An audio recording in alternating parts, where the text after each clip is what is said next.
رات 2 بجے کا وقت تھا، ہر طرف روح کا عالم تھا، کھڑکیوں کے پار ہواؤں کی سرسراہٹ سنائی دے رہی تھی، گہری تاریکی میں ہر چیز کو اپنی لپیٹ میں لے رکھا تھا۔ شامیر دوبارہ جگا تھا، جسے درید نے خود نرس کا دیا ہوا لیکوئڈ چمچ کی مدد سے پلایا تھا۔ وہ پیتے ہی کچھ دیر بعد پرسکون سا پھر سو گیا تھا۔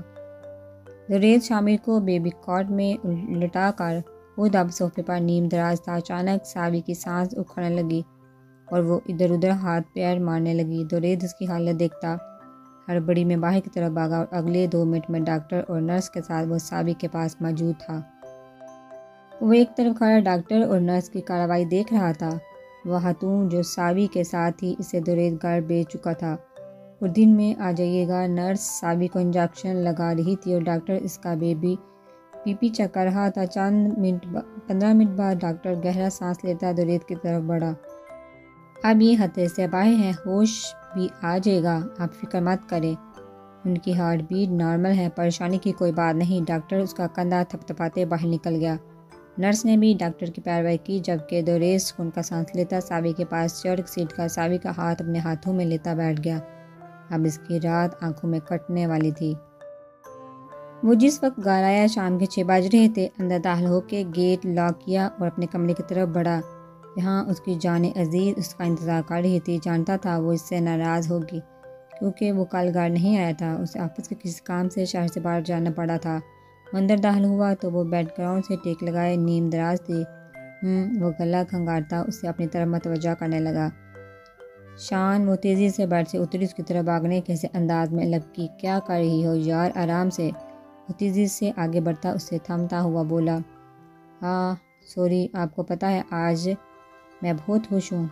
وہ اس کے گلے میں باہیں ڈالے اس کے دونوں پاؤں پہ اپنے پاؤں رکھے اس کی تھوڑی تک آتی بولی، وہ تو مجھے بھی دکھ رہا ہے، میری جانا بہت خوش ہے آج۔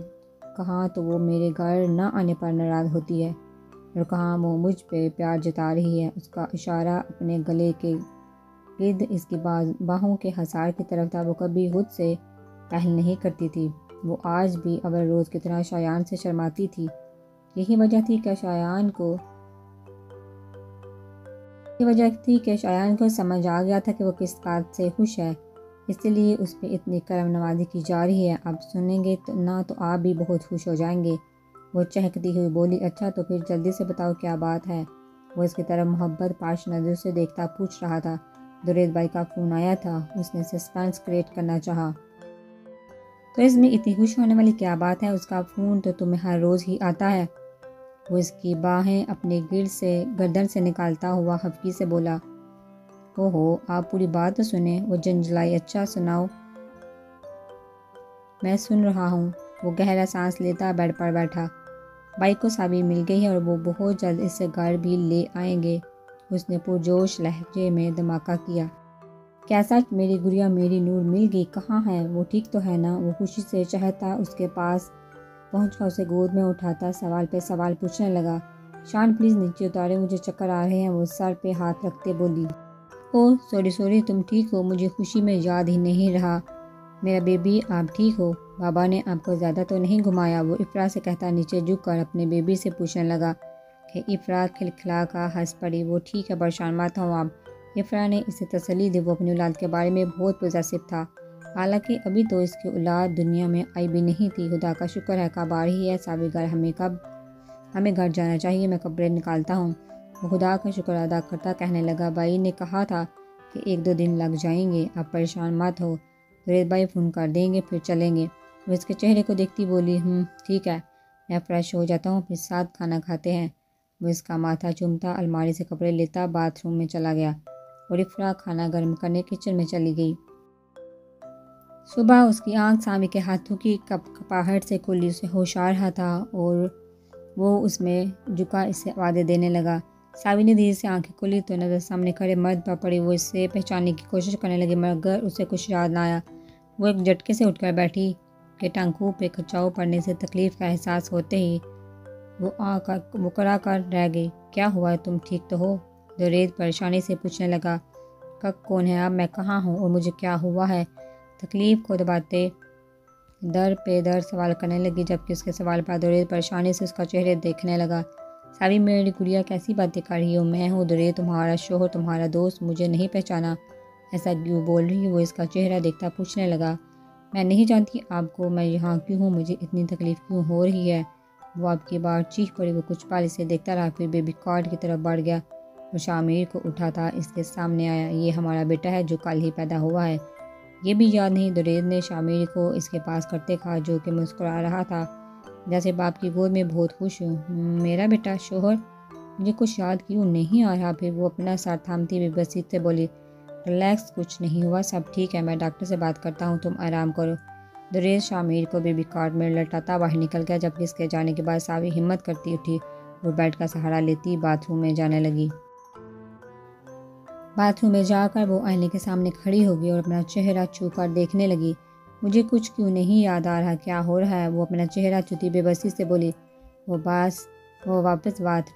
واپس روم میں آنے لگی۔ ابھی وہ دیوار کے سہارا چل رہی تھی کہ درید اندر داخل ہوا، اس کے ساتھ ڈاکٹر اور نرس سے۔ گڑیا، یہ تم کیوں اٹھی؟ ابھی تم ٹھیک نہیں ہو؟ کسی چیز کی ضرورت تھی تو مجھے کہتی نا، میں لا دیتا، چلو بیڈ پر بیٹھو۔ درید اس کو سہارا دیتا بیڈ تک لایا اور لٹا دیا۔ ڈاکٹر نے ساوی کا چیک اپ شروع کیا۔ پہلے اس کی آنکھیں چیک کی، پھر اس نے اس سے چھوٹے چھوٹے اس کی زندگی کے متعلق سوالات کیے، اسے کچھ یاد ہے کہ نہیں، پر ساوی کا ہر جواب نا میں تھا۔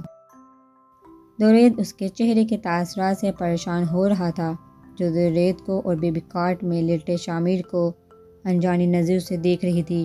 چیک اپ کے بعد ڈاکٹر نے درید کو کیبن میں آنے کا کہا اور نرس کے ہمراہ باہر چلا گیا۔ ان کے جانے کے بعد درید ساوی کے پاس بیڈ پر بیٹھا تو وہ سمر سی گئی۔ درید نے اس کی یہ حرکت اچھے سے نوٹ کی۔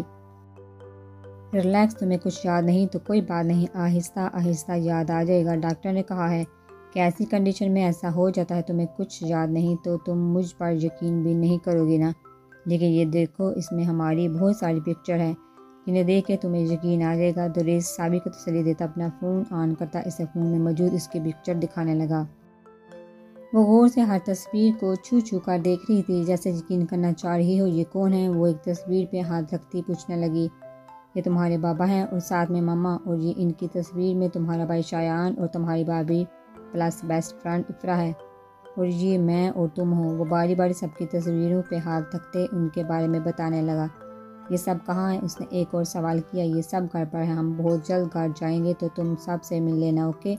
اس نے کہتے ہوئے اس کا ہاتھ تھامنا چاہا کہ اس نے اپنا ہاتھ پیچھے کھینچ لیا۔ سوری، وہ بس ایسے ہی عادت ہے۔ تو اس کے ہاتھ کھینچنے پہ وہ شرمندہ ہوا اور اسے شرمندہ دیکھ کر ساوی کو جانے کیوں برا لگا۔ نہیں دو، میں نے ایسے ہی پیچھے کیا۔ وہ اس کی شرمندگی مٹانے کو بولی۔ وہ دوبارہ فون میں مگن ہو کر سب تصویریں دیکھنے لگی۔ اس میں سب تصویریں، پھر ہماری شادی کی تصویریں کیوں نہیں؟ اس کے سوال پر وہ بکلا سا گیا۔ وہ ہاں، کیونکہ ہمارا نکاح بچپن میں ہوا تھا نا، اسی لیے، وہ بات بناتے ہوئے بولا۔ بچپن کا نکاح؟ تو پھر رخصتی پہ تو تصویریں بنائی ہوں گی، وہ کہاں ہے؟ ہاں بنائی تھی وہ تصویریں، مگر جس فون میں تصویریں تھیں وہ فون گم ہو گیا تھا، اس لیے شادی کی کوئی تصویر نہیں۔ اس کے سوالوں پہ اسے بروقت بہانہ سوجا تھا۔ اچھا، وہ اس افسردگی سے سر ہلا گئی۔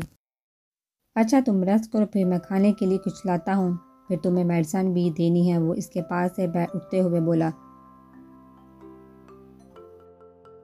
سنیے، اس کی اٹھتے ہی پکار اٹھی، سنائیے، وہ بھی اس کے انداز میں دلکش مسکراہٹ سے بولا۔ وہ آپ بیبی کو مجھے دے دیں، میں اسے دیکھ لوں۔ وہ جھجکتے ہوئے پوچھنے لگی، اس میں پوچھنے والی کیا بات ہے میری نور جان، وہ آپ کا ہی ہے، اور آپ کے بیبی کا نام آپ کے بیبی کے پاپا نے شامیر رکھا۔ اس کی بات پہ سرشار ہوتا شامیر کو اٹھائے اس کے پاس آیا اور شامیر کو اسے پکڑا دیا، جس نے نرمی سے اسے تھام لیا۔ سنیے، وہ ڈاکٹر کے پاس جانے کے لیے پلٹا کہ وہ ایک بار پھر پکار اٹھی، اور وہ اس کی سننے والی صدا پہ خوشگوار مسکراہٹ سجائے ایک بار پھر اس کے پاس آیا۔ جی سنائیے، وہ بھی اسی کے انداز میں بولا۔ وہ میرا نام کیا ہے؟ وہ اپنا ہی نام پوچھتے ہوئے جھجکی اور درید کے دل میں ایک چبھن سی ہوئی۔ کہاں وہ لڑکی جسے اپنا نام حد سے زیادہ پسند تھا، اور کہاں اب اسے اپنا نام بھی یاد نہ تھا۔ تمہارا نام صابرہ نور ہے، تمہارے شوہر یعنی میرا نام درید احمد ہے۔ وہ اس کے چہرے کی طرف دیکھتا دونوں کے نام بتانے لگا۔ تو پھر سابی کون ہے؟ اب پہلے تو مجھے ساوی کہہ رہے تھے، وہ الجھے الجھے لہجے میں پوچھ رہی تھی۔